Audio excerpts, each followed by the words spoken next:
Vamos à resolução da questão número 5 da nossa revisão sobre números complexos. Lendo o enunciado da questão, temos: considere Z1 igual a 2 mais x, somado com x ao quadrado menos 1 vezes i, e Z2 igual a m menos 1 mais m ao quadrado menos 9 vezes i.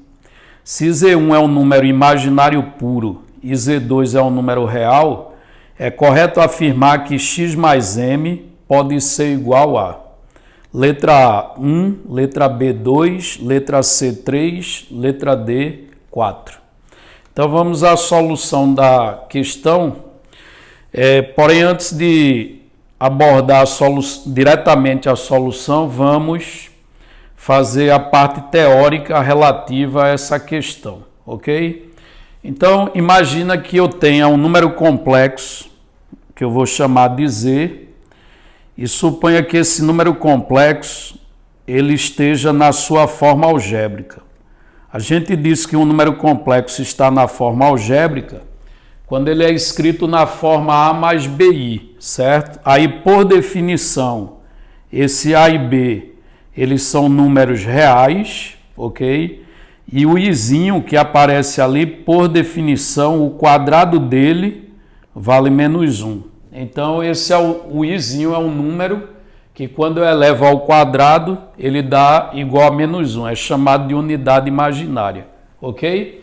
Esse A e B que aparece lá na forma algébrica do número complexo Z, você tem uma nomenclatura para eles. Por exemplo, o A, começando pelo A, ele é chamado de parte real do número complexo.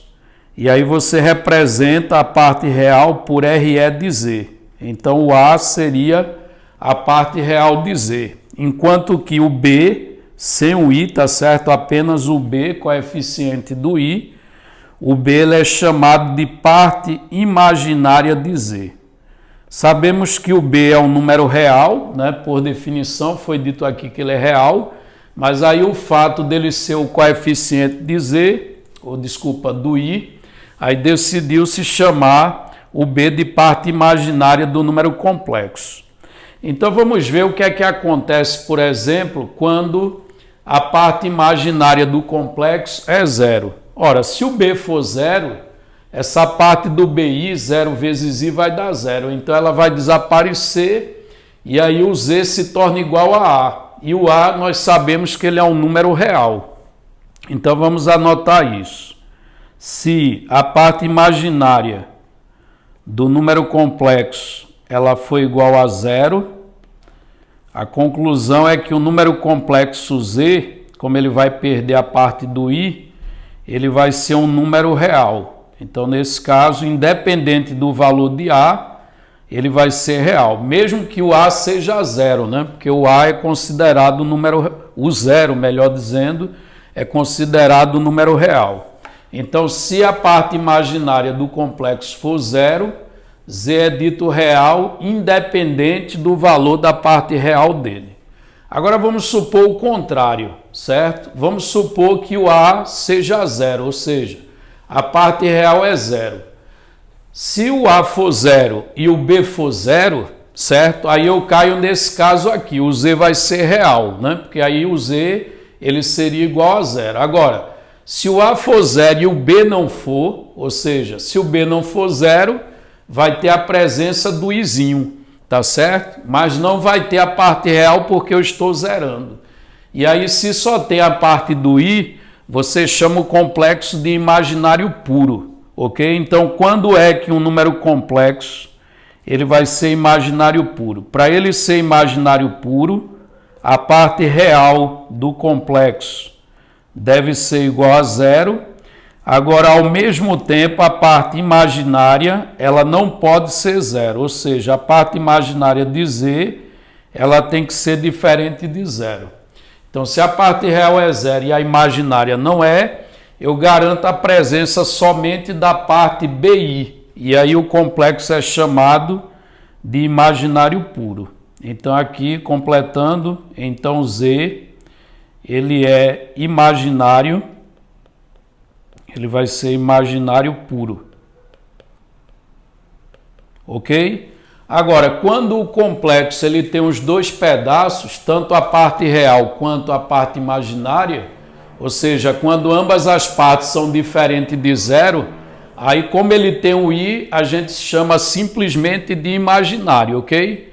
Agora, para ser imaginário puro, ele só pode ter o pedaço do i. Então, é essa teoria que nós vamos utilizar para resolver a questão. Aí agora vamos à solução propriamente dita. Observa aqui que ele dá o complexo Z1 e o complexo Z2 e suas partes real e imaginária, elas são desconhecidas. A de Z1 está em função de x e a de Z2 está em função de m, né?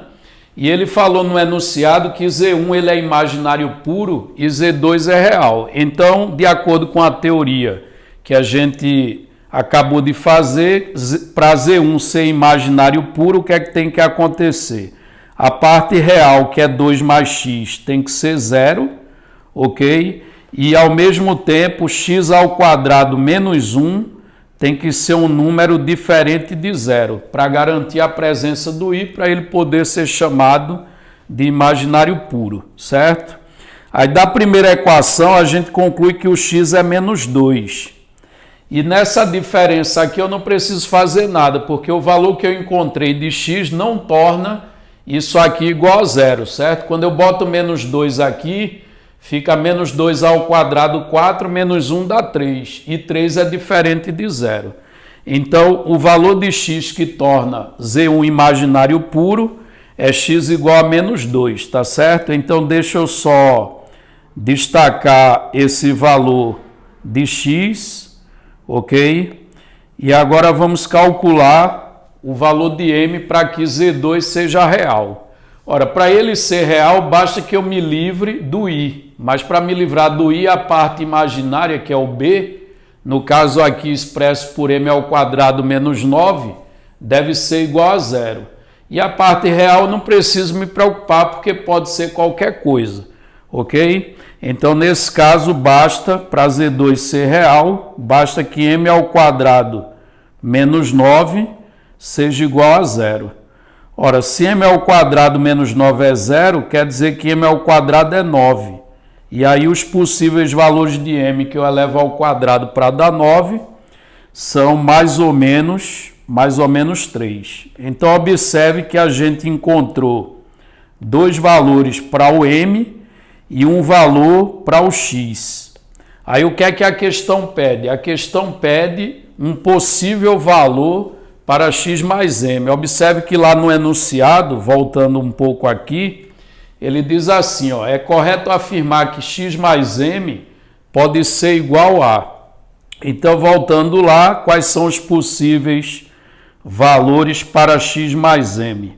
Ora, eu posso somar menos 2 com mais 3, certo? Então, a possibilidade é você somar menos 2 com mais 3, e aí você vai obter x mais m igual a 1. Então, um possível valor para a soma de x com m é 1.